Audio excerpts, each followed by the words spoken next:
செம்மொழி நம்பி டிவி நேயர்களுக்கு அன்பான வணக்கம்.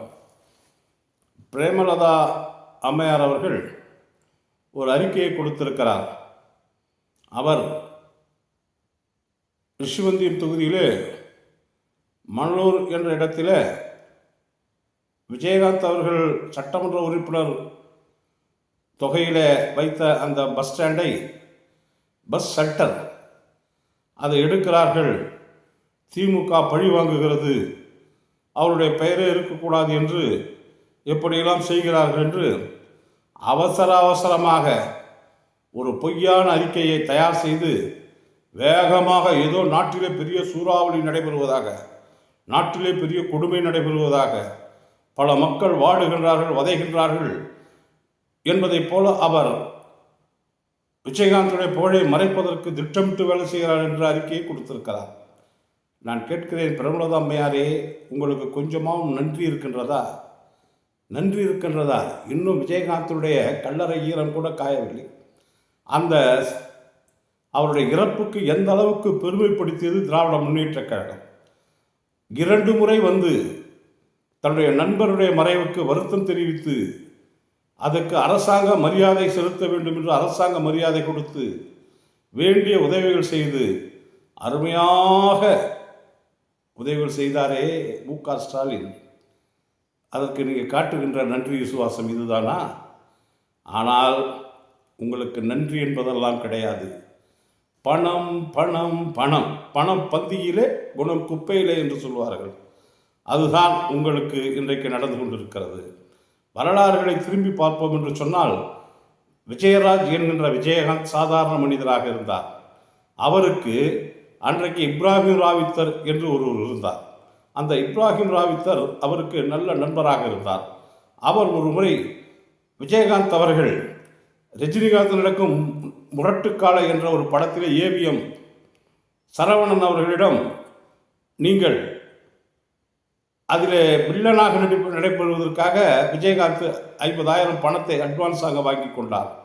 ஆனால் அது தெரிந்து ராவுத்தர் அவர்கள் மிகவும் வருத்தப்பட்டு பணத்தை திருப்பி கொடு என்று எடுத்துக்கொண்டு போய் 40,000 சரவணனிடம் கொடுத்து, அவர் இதில் நடிக்க மாட்டார், 10,000 செலவாகிவிட்டது, நான் தருகிறேன் என்று சொல்லிவிட்டு வந்த வரலாறுகள் இருக்கிறது. நடித்தால் கதாநாயகன் தான் என்று இப்ராஹிம் ராவித்தர் அன்றைக்கு அவருடைய திசை திரும்புகின்ற பாதையை தடுத்து நிறுத்தி அவரை என்றுமே கதாநாயகனாக வைத்தவர் தான் அந்த இப்ராஹிம் ராவித்தர். அந்த இப்ராஹிம் ராவித்தருடைய நிலைமை என்ன? உங்களுக்கு திருமணமானவுடன் அந்த இப்ராஹிம் ராவித்தரை திருப்பி அனுப்பினீர்கள். அவன் விஜயகாந்துக்காகவே வாழ்ந்தார், அவருக்காக எல்லா தொண்டினையும் செய்தார், அவர் வளர்ச்சியிலே அக்கறை கொண்டார். ஆனால் அவரை காலி செய்து அனுப்பிச்சுவிட்டு கடைசியில் ஒரு பைசா கூட இல்லாமல் அவர் ஆஸ்பத்திரியிலே அனாதையாக செத்து போனார் அந்த இப்ராஹிம் ராவித்தர். விஜயகாந்துடைய நண்பனுக்கு இதுதான் நிலைமை.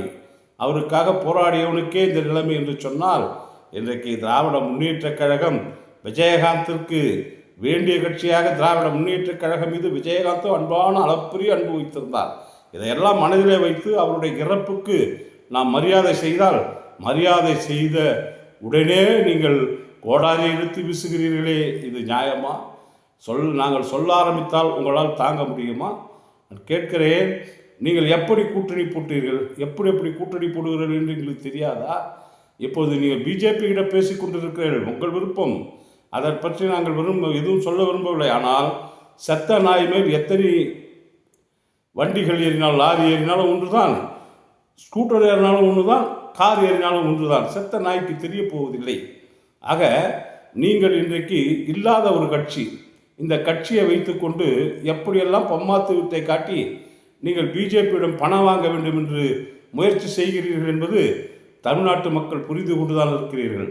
2005ஆம் ஆண்டு விஜயகாந்த் அவர்களால் தேமுதிக ஆரம்பிக்கப்பட்டது. அப்பொழுது 8% ஓட்டுக்கள் வாங்கினார்கள். ஆனால் 8% ஓட்டுக்கள் வாங்கிய விஜயகாந்த் வெற்றி பெற முடியவில்லை. ஒரே ஒரு தொகுதியில் தான் வெற்றி பெற்றார், விருதாச்சலத்திலே. அதற்கு பிறகு நடந்த தேர்தலிலே, உள்ளாட்சி மன்ற தேர்தலிலிருந்து எல்லாற்றையும் தோல்வி.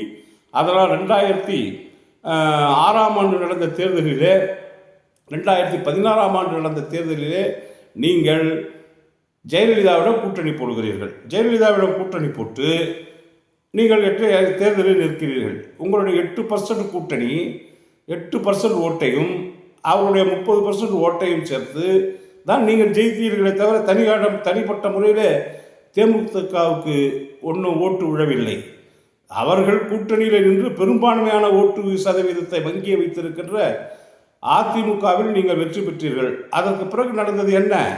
அதற்கு பிறகு பிரேமலதா அவர்கள் அதிமுக எங்களால் தான் வெற்றி பெற்றது என்று அவர் கான்ட்ராக்டிலே பங்கு கேட்டார்.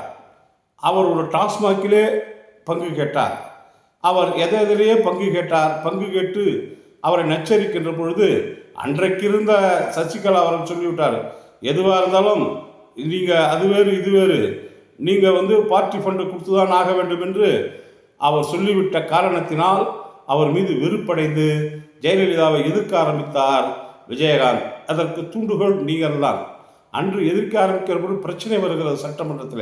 சட்டமன்றத்தில் பிரச்சனை வருகின்ற பொழுது யாரோ ஒருவர் விஜயகாந்தை பார்த்து குடிகாரா உட்கார் என்று சொன்ன காரணத்தினால் பல்லை நாக்கை கடித்து கொண்டு அவனை கொன்று விடுவேன் என்று சட்டமன்றத்திலேயே அவர் வேகமாக பேசியதை மறந்துவிட முடியாது. ஆக இப்படி அநாகரிகமாக அவர் பேசியிருந்தாலும் எப்படி இருந்தாலும் விஜயகாந்த் ஒரு நல்ல மனிதன்தான்.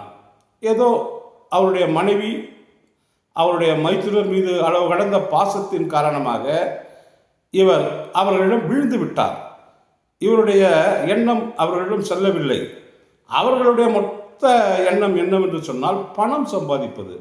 இப்போ அதிமுகவோட கூட்டணி போட்டார்களே, அப்போது ஜெயலலிதா என்ன பணம் கொடுக்காமல் விட்டு விட்டாரா? பணம் கொடுத்தார், கோடி கோடியாக கொடுத்தார். அதை வாங்கி கொண்டு தான் தேர்தலில் நின்றார்கள். அதே போல அடுத்த தேர்தலிலே அவர்கள் ஜெயலலிதாவிடம் நிற்கவில்லை. திமுகவினர் கூட்டணிக்கு வருகிறேன் என்று பேசி கலைஞரிடம் பேசி ஆளை வைத்து பேசினார்கள். கலைஞரும் மிகவும் மகிழ்ச்சி அடைந்தார். ஆனால் பழமொழி பாலில் விழும் என்று சொன்னார். ஆனால் இரவோடு இரவாக போய் நீங்கள் மதிமுக போன்ற கட்சிகள் இருந்த மக்கள் கூட்டணியுடன் சேர்ந்து விட்டீர்கள். மக்கள் கூட்டணியுடன் சேர்ந்து விட்டதனால் உங்களுக்கு எப்படியெல்லாம் கவனிக்கப்பட்டது, யார் உங்களுக்கு எவ்வளோ கொடுத்தார்கள் என்பதும் தெரியும். உங்களை நடராசன் அன்றைக்கு திமுகவோட கூட்டணியில் சேர விடாமல் தடுத்து அதிமுக எதிர்ப்பு ஓட்டுகளெல்லாம் உங்களுக்கு வரும் என்று சொல்லி உங்களுக்கு என்ன கவனித்தார் என்பது தெரியும். அருமைக்குரிய பிரேமலதா அவர்களே, ஏதோ தெரியாது என்று நினைத்துக் கொள்ள வேண்டாம். வாங்க வேண்டியதை வாங்கி கொண்டு விஜயகாந்தை நீங்கள் எப்படி திசை திருப்பி எங்கள் அண்ணா கூட்டணியில் இருக்கிறார் என்று சொல்லி நீங்கள் தான் முதலமைச்சர், நாங்கள் தான் முதலமைச்சர் என்று சொல்லி நீ முதலமைச்சர் வாங்கியதும் தெரியும். ஆக இப்படி அரசியலில் கோமாளித்தனமாக செய்துவிட்டு அரசியலிலும் சரியாக செய்யவில்லை, நீங்கள் திரைப்படத்திலும் சரியாக செய்யவில்லை. விஜயகாந்தை வைத்து நீங்கள் ஏடிஎம் மிஷின் போல உலுக்கி உலுக்கி உலுக்கி எடுத்தீர்கள். இன்றைக்கு நீங்கள் பல கோடிக்கு அதிபதி, இல்லை என்று சொல்லவில்லை. ஆனால் உங்களை விட்டு எதிர்க்க சட்டமன்ற உறுப்பினர்கள் அவர்கள் போய்விட்டார்கள். தேமுதிகவிலிருந்து எதனால் போனார்கள்? நீங்கள் எடுத்துக்கொள்ள வேண்டும் என்று சொன்னால் அருண் பாண்டியன் எதனால் போனார்கள்? அருண் பாண்டியனை சும்மா காசு கட்டுக் கொண்டிருந்தீர்கள். லட்சமாக கொடு என்றால் அவனால் எப்படி கொடுக்க முடியும்? ஆகவே அவர் வெறுத்து போய்விட்டார். அதே போல் மைக்கேல் ராயப்பனும் அவரிடம் கோடி கோடியாக பணம் கேட்டீர்கள். என்ன பண்ணுவார்? அவரும் வெறுத்து போய்விட்டார். இப்படி நீங்கள் உங்களுடைய சட்டமன்ற உறுப்பினர்கிட்டே பணம் பணம் பணம் என்று கேட்டால் அவர்கள் என்ன செய்வார்கள்? அதனால்தான் அவர்கள் கட்சியை விட்டு போனார்களே தவிர ஏதோ விஜயகாந்த் மீது இருக்கின்ற வெறுப்பிலே போகவில்லை. விஜயகாந்த் என்னைக்கு அவருக்கு உடல்நலம் சரியில்லாமல் போனதோ என்றைக்கு உங்கள் தலைமையில் கட்சி வந்ததோ அன்றையிலிருந்து அந்த கட்சியை அழித்து குட்டிச்சவராக்கி விட்டீர்கள். அதே போல அவருடைய சினிமா வாழ்க்கையும் குட்டிச்சவராக்கினீர்கள். இப்பொழுது யார் காசு கொடுப்பார்கள், எங்கு சென்றால் அதிகமாக பணம் கிடைக்கும் என்ற எண்ணத்தின் அடிப்படையிலே நீங்கள் இன்றைக்கு அரசியல் செய்து கொண்டிருக்கிறீர்கள். வேண்டாம், விட்டுவிடுங்கள், தவறாக போகாதீர்கள். ஒரு நல்ல மனிதனுக்கு மனைவியாக இருக்கிறீர்கள். ஆகவே அவருடைய புகழ் நிலைக்க வேண்டும், நீடித்து நிற்க வேண்டும் என்று சொன்னால் உங்களுடைய நடவடிக்கை சரியாக இருக்க வேண்டும்.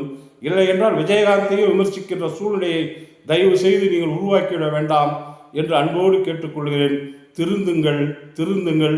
திருந்தாவிட்டால் நாங்கள் திருத்துவோம். சும்மா நீங்கள் திமுக மேலும் புகார் சொல்லாதீர்கள். நீங்கள் கல்யாண மண்டபத்தை இடிப்பதற்கு சொன்னீர்களே, இடித்து விட்டார். அன்றைக்கு இருந்த சாலை அமைச்சர் டிஆர் பாலு. அன்றைக்கு இருந்தது எந்த அரசாங்கம்? அது நேஷனல் ஹைவேஸ் ரோடு.